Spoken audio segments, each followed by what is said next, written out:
پنځلسمه سپاره څوارلسم رکوع سوره کهف دویم رکوع. پنځلسمه سپاره څوارلسم رکوع سوره کهف دویم رکوع. بسم الله الرحمن الرحیم. نحن نقص عليك نبأهم بالحق. مونږه کیسه بیانو اے محبوب استاد د دوی په حق سره. انهم فتیه بشک داس نوجوانانو آمنو ایمان راوړو به ربهم په خپل رب باندې وزدناهم هدا مونږ د دوی هدایت نور هم مضبوط کړو.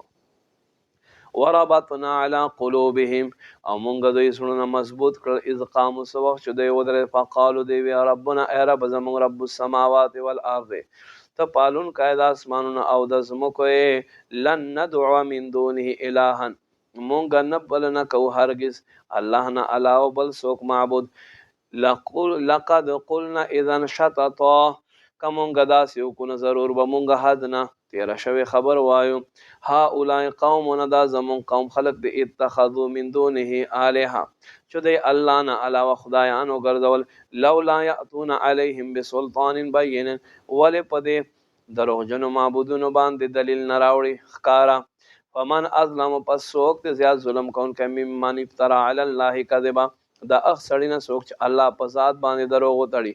و اذ اعتزلتموهم او هر کله چې تاسو لدین لری شی و ما یعبدون او هغه چې دوی عبادت کوي الا الله سوا د الله فاوراتا گو که ال الکهف غارتا ینشر لکم ربکم من رحمته الله بستا صدا پار خپل رحمت خور کی و یهیئ لکم من امرکم مرفقا او ستا صدا پار بتا سو پکار کے آسانی کی و ترى الشمس اذا طلعت تزاور عن كهفهم هر کله چې اے محبوبه تو ګورل مرته چې دایره او خيږي نو دایره غزار شي ذات الیمین دی غار په خي طرف باندې.